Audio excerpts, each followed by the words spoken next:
अस्सलाम वालेकुम एक्वेरियस, मैं हारिस अज़मी प्रोफेशनल एस्ट्रोलॉजर आपकी खिदमत में हाजिर हूँ।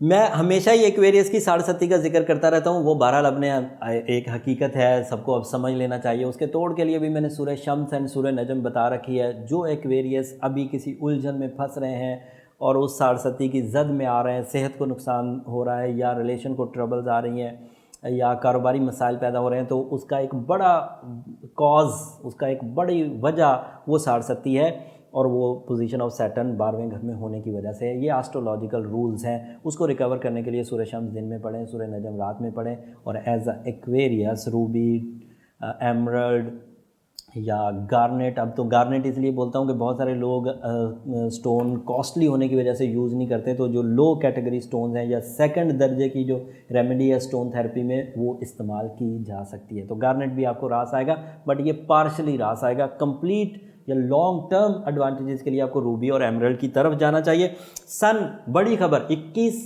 अप्रैल को चौथे घर में यूरेनस को आकर ज्वाइन करेगा। चौथा घर लग्जरीज का है, सडन गेंस का है, जंपिंग स्टाइल सक्सेसेस का है, ऐसे फ़वायद का है जिसकी आपने उम्मीद छोड़ दी हो, वो फ़वायद सन के चौथे घर में आने से आपको मुयस्सर आ जाएंगे। इन फ़वायद में इन्वेस्टमेंट्स करना, इन्वेस्टमेंट से फ़ायदा उठाना, शॉर्ट टर्म इन्वेस्टमेंट करना, लॉन्ग टर्म इन्वेस्टमेंट करना, सब आपको रास आएगा। रिस्क टेकिंग रास आएगी, प्राइस बॉन्ड्स खरीदना रास आएंगे, स्टॉक एक्सचेंज में इन्वेस्ट करना आपको रास आएगा। इस तरह के तमाम काम आप कर सकते हैं। सूरज पहले ही दिन आपको पॉजिटिव हो जाएगा। यूरेनस के इवज़ आपको इन्वेस्टमेंट्स के मौके भी ज़्यादा मिलेंगे। पहले दिन की इस अपॉर्चुनिटी को मरकरी भी सपोर्ट कर देगा, क्योंकि वो जहनी आसूदगी दे रहा है। मरकरी की तवानाइयाँ हमेशा जहन को मुज़य्यन करती हैं, लेकिन आपके यहाँ वो तीसरे हाउस में हो रहा है। तीसरे हाउस में अगर मरकरी हो तो आपकी जहनी काबिलियत आपकी ज़ात को फ़ायदा देते हुए आपके अजीज़ व अकारब को भी फ़ायदा देगी।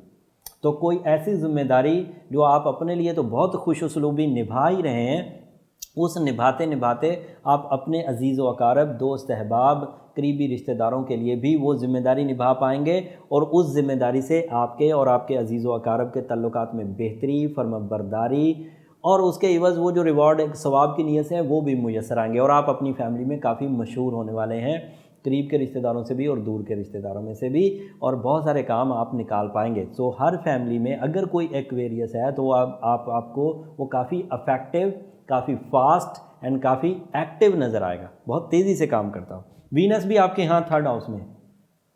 वीनस के थर्ड हाउस में होने की वजह से मैंने पिछले ही हफ्ते खबर दे दी थी कि ये अरेंज मैरिजेस का सीज़न है एंड वीनस थर्ड हाउस में काफ़ी कामयाब शादी की वजह बनता है। बरकत वाली, या दूसरे लफ्ज़ों में जहनी हम आहंगी वाली, या तीसरे लफ्ज़ों में लकी पेयर्स बनाएगा। अगर उन लकी पेयर्स को बनाते हुए एस्ट्रोलॉजिकल कंपैटिबिलिटीज़ को भी मद्देनज़र रखा जाए तो ज़्यादा अच्छा है।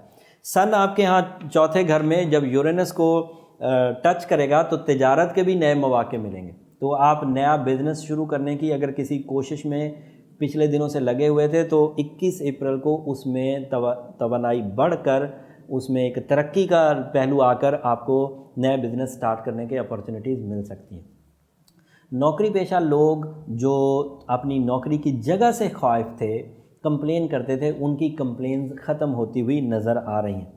लॉन्ग टर्म सिचुएशंस जो हैं उसमें यूरेनस हिस्सा ले रहा है, मरकरी भी अब हिस्सा लेगा, लेकिन आपको शॉर्ट टर्म एडवांटेजेस ज़्यादा मिल रहे हैं। एक खबर मैं आपसे छुपा भी रहा हूँ, राहु की खबर मैंने किसी सितारे में नहीं दी, तो ये एक नेगेटिव न्यूज़ है, लेकिन बहरहाल वो इतनी नेगेटिव नहीं है जितनी सैटर्न साढ़े पैदा कर रहा है, वो ज़्यादा नेगेटिव है। इसलिए मैंने हमेशा ही एक्वेरियस को कहा है कि वो सिर्फ अपनी इंसानी सलाहियतों के एवज़ हालात पर काबू पाने की कोशिश ना करें। वो ज़रूर करें, कोशिश तो करनी ही होती है, उसके बगैर तो कोई चारा नहीं, लेकिन साथ में थोड़ा आर्टिफिशियली फ्यूल अप भी करें अपने आप को।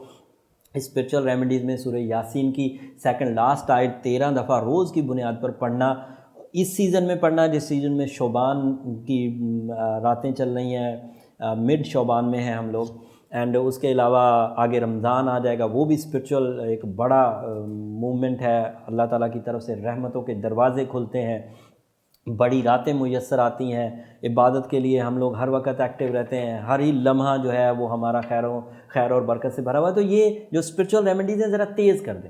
अलबत्ता ये ज़रूर है कि जैसे एमरल्ड वेयर करना था, एमरल्ड एक्सपेंसिव था, वेयर कर नहीं रहे थे, तो जो साइंटिफिक रेमेडी थी वो रुक रही थी, या एमरल्ड की रिप्लेसमेंट में मैंने रूबी प्रिस्क्राइब किया था, वो भी अच्छा खासा महंगा है। लेकिन अगर अब इन दोनों की तरफ आप नहीं जा पा रहे हैं तो गार्नेट भी पहन सकते हैं, लेकिन ये फिर दर्जा बदर्जा स्लो एंड हल्की रेमेडीज़ होती जाएंगी। अगर अफोर्ड कर सकते हैं तो बड़े की तरफ जाएं, नहीं तो छोटे भी आप पहने, ताकि कम से कम ये अगले जो इवेंट्स आने वाले हैं इन्हें हम कैश कर सकें।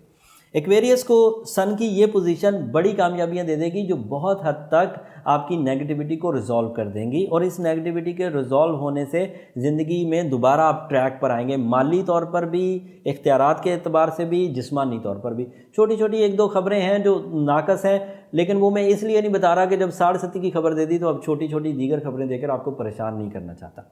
उम्मीद करता हूँ कि आप अपनी इस सारी सिचुएशन को अल्लाह के कलाम से, स्पिरिचुअल रेमेडीज़ से, स्टोन थेरेपी से रिकवर कर जाएंगे। मेरी दुआएं, मेरी प्रोफेशनल स्किल्स भी आपके लिए हमेशा ही हाजिर हैं।